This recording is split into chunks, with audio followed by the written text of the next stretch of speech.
Okay, what's going on? Vincent Rapsardi, BigBlueUnbiased.com.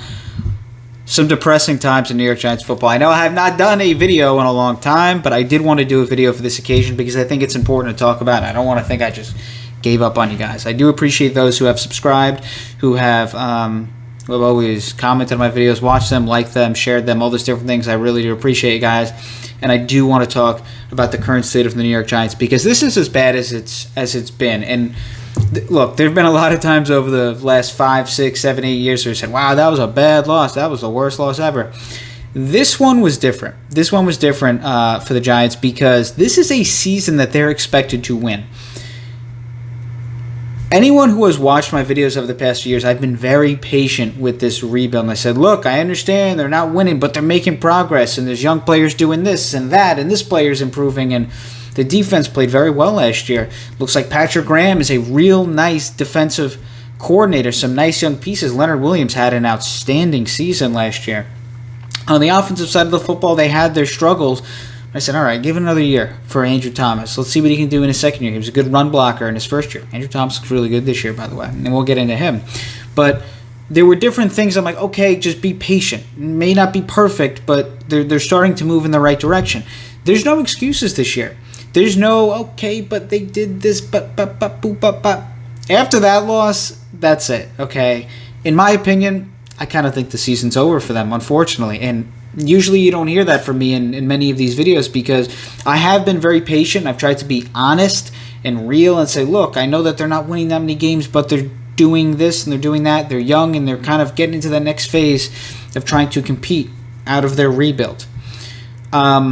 But I have no excuses or anything like that for them at this point. No patience. Hey, this and that, be patient. No. That, in my opinion, that was the worst loss I've seen from the Giants, and not from a playing perspective, like, oh, they just played their worst game I've ever seen. This was a very winnable game against a bad Atlanta. Atlanta's not a good football team. They don't have a good defense. They allowed 80 points in the first 2 weeks. Eli Manning Ring of Honor Day, and there just wasn't anything. There was no real energy. They played okay, but you would think you're 0-2. You're at home, Eli Manning Ring of Honor Day. You're not playing a good team. Show some fire, show some passion, energy, make some big plays, sacks, forced fumbles, interceptions, win by 2 or 3 touchdowns. That was my expectation of what I think we should have saw. Now, if they won on a game-winning field goal, you take the win. Whatever, it is what it is.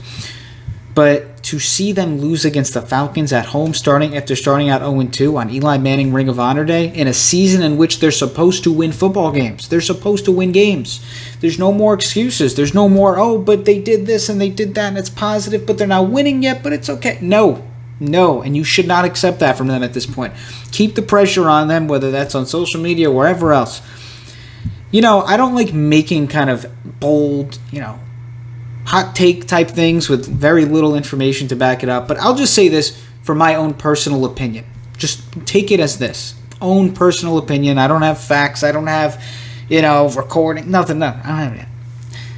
But in my opinion, I just don't think these players really care. If you want my honest opinion, it seems like a group where there's just a bunch of floating pieces. There's just players. Some of them are good, but it doesn't feel like a team. They don't know how to win. And in all honesty, if you want my honest opinion, especially professional athletes these days where, let's just be honest. I know this may sound old school, but there was a different sense of pride and passion with Giants football 10 years ago, 15 years ago. From a player's standpoint, the fans are still passionate, but from a player's standpoint, there was just a different aura, right? When you thought about the Giants, you thought about a team, you thought about winning, you thought about passion, punch you in the nose. There was a culture. When I think of the current Giants, I just think of a bunch of players who are getting paid a good amount of money to play football, and that's really it. I don't think of a team that really cares about winning.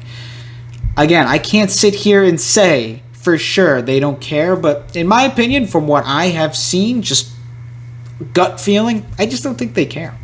I think they make a lot of money being professional athletes. They have a lot of followers on social media. They live in New York. They sure live the life in New York, have fun at clubs, lifestyle, this and that. Good for them. I'm not sitting here blasting them in that aspect. Like, good. Go live your life. Have fun. All I'm saying is, from the football aspect, I just don't think they really care.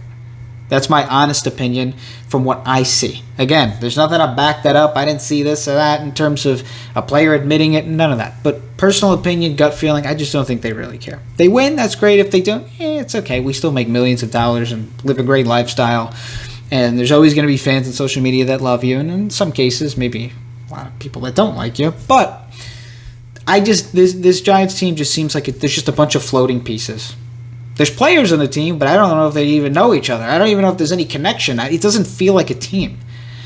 And I guess that's easy to say when a team is losing, but even after a loss like that, there'd be a little bit more energy, passion. You'd be a little bit more ticked off.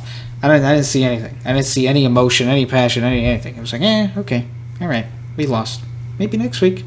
And we'll put out a tweet saying, we're not done just yet, or it's not over. Or Joe Judge walks off the podium and says, he said something like, we'll be fine. We've heard these things for years and years and years. The quotes, hey, well, okay, who cares? Nobody cares at this point. You got to win. And even Joe Judge. This is something I talked about from day one when he's hired. A lot of people loved the hire of Joe Judge. And I said, look, I kind of like some of the things he's doing here. It looks like he's a disciplined guy. I think that's something the Giants need after the McAdoo thing. And Shermer was like, whatever. I'm like, okay, I'm okay with this, but at the end of the day, it comes down to winning football games. If the running laps and being disciplined and old school, if those things translate to wins, then great, awesome. But at the end of the day, it's going to come down to the wins and the losses.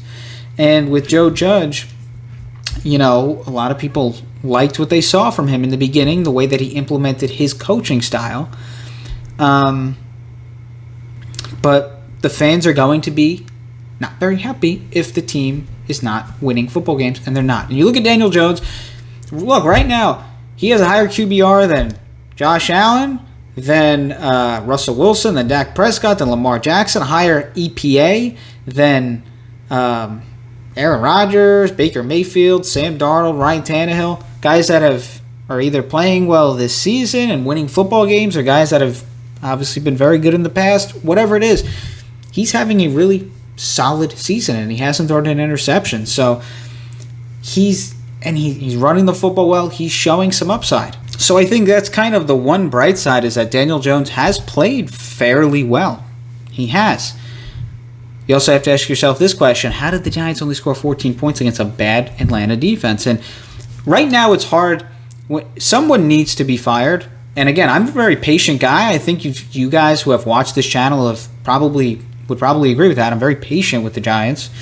But someone has to get fired for this. You can't be this bad during a season in which you're supposed to be good after years of losing and rebuilding. Okay, there's no more excuses. You have to win football games, and they don't know how to do that. But if you fire Dave Gettleman right now, I don't know what that really does, considering he's not going to be making really any big moves to ruin your team at this point. So you might as well just finish out the season with him, unless there's some plan to bring in the new GM mid-season and say, look, you're the new GM mid-season. You got some talent on the Giants. That's what really confuses me about this whole team. There are talented players. You may say, look, new GM, you're implemented, let's say, week 6. Let's say the Giants just continue to lose and they fire Dave Gettleman. They're 0-5, 0-6, whatever. And you say, hey, new GM, whoever that is, you have a bunch of veteran players who you could go ahead and trade and get some draft picks and start moving pieces around and see what you'd like to do. So you set maybe some guys that are going to be free agents at the end of the year. You get some draft picks so that you go into this offseason and you have a ton of draft capital, because it doesn't look like the free agent, their salary cap situation is going to be great this offseason. So at least you have a ton of draft capital. We already know that they have the Bears pick. That's an option, but at the same time, I don't know. At this point, you might as well just roll with Dave Gettleman for the rest of the season, unless you were willing to do the plan that I just said and bring in the guy mid-season and start trading players left and right. So firing Dave Gettleman right now, I don't know what that is really going to accomplish. Firing Joe Judge at this point, I think that's, again, you're essentially, if you fire Joe Judge at this point, you're essentially admitting, we're done. It's over. Season's over. And although I do believe the season is kind of over for the Giants, to send the message after 3 weeks to the entire roster may not be the greatest thing in the world. Because then at that point, you may just have a bunch of players who are just like, I give up. I don't care. The Giants are obviously done. They don't really want to win anymore. They're not interested in winning. They're interested in maybe rebuilding again. I don't really care.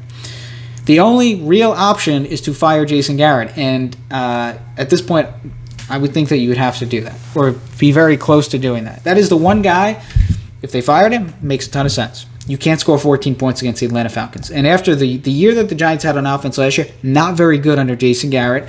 Now the circumstances, the whole COVID offseason, there wasn't much preparation. The offensive line was very young and did not perform great. You can't score 14 points against the Falcons at home. Basically, season-changing game. Okay, this isn't just some random game. You're playing a bad team at home, a bad defense. You start out 0-2. You have to win this game. And you come out and you score 14 points. That's just not good enough. I think Jason Garrett has to get fired. And they have Freddie Kitchens on staff, and he did well with Baker Mayfield in Baker Mayfield's rookie season, so at least you have that. You have a guy who has done something at the offensive coordinator spot. So look, that's really it. That's what I got for the Giants right now. This loss is different. This loss is different than any loss I've seen from the Giants over their losing stretch, right? Over their years of losing over the past decade or so. This one is different than all of them. Because it wasn't just, oh wow, the Giants got embarrassed. Wow, they just gave up. It was, you're supposed to win this year. A lot of people stayed patient for many years and said, okay, rebuild. All right, we'll trust the rebuild. We'll see where it goes. And you start out 0-3 and you lose to a really bad football team. The Falcons are not a good team. That might be one of the easiest games, maybe the easiest. Maybe the easiest game on their schedule at home for Eli Manning Ring of Honor Day. Bring some energy, a little bit. Aside from that, I would say one of the only good things from yesterday, Andrew Thomas right now, he has the 4th best pressure rate allowed. He has been outstanding this year, and he's one of the better run-blocking offensive tackles in the league, one of the highest run-block win rates among offensive tackles, even last year. I think by next year, you're going to be saying he's one of the best offensive tackles in the NFL. That's where he's trending. He's been really good this season, and he had his struggles last year in pass protection. Probably the first 10 or 11 weeks did not play that well, but I think he started to play a little bit better towards the end of the year. And this year, he's ready to go. He looks like a really good football player. That's a left tackle for you. And like I said, next year, I think you're going to be talking about him as one of the best players, one of the best offensive tackles in the NFL. So that is the one thing that at least you can take away. Azeez Ojulari had another sack, another young player that looks pretty good. So there are some bright spots. Kadarius Toney, the fact that Slayton and Shepard get injured and Kadarius Toney still got 2 or 3 targets, it's just unacceptable. At some point, like I said, I try and be patient. I give you this and I give you that. There's just some things that are unacceptable at some point. You have a really talented first rounder. By the way, he caught one pass where I'm like, wow. He made some moves on defenders. I'm like, wow, he's a dangerous player with the ball in his hands. Give him the football. And Evan Ingram, don't even get me started. I've been saying it. I said it in the offseason, the preseason. You can go back maybe a month or 2 ago in one of my videos. You got to get rid of him. You can't trust the guy. There's no way you can trust him. He's got to go. Or either you don't play him. I would rather have Matt Parrott as your tight end 3 with Rudolph, Caden Smith, and Matt Parrott as your tight end 3. I'm not throwing him the football. I don't trust him at all. So that's that. That's my review of the Giants. Sorry I haven't been around too often, but just want to give you my opinion here.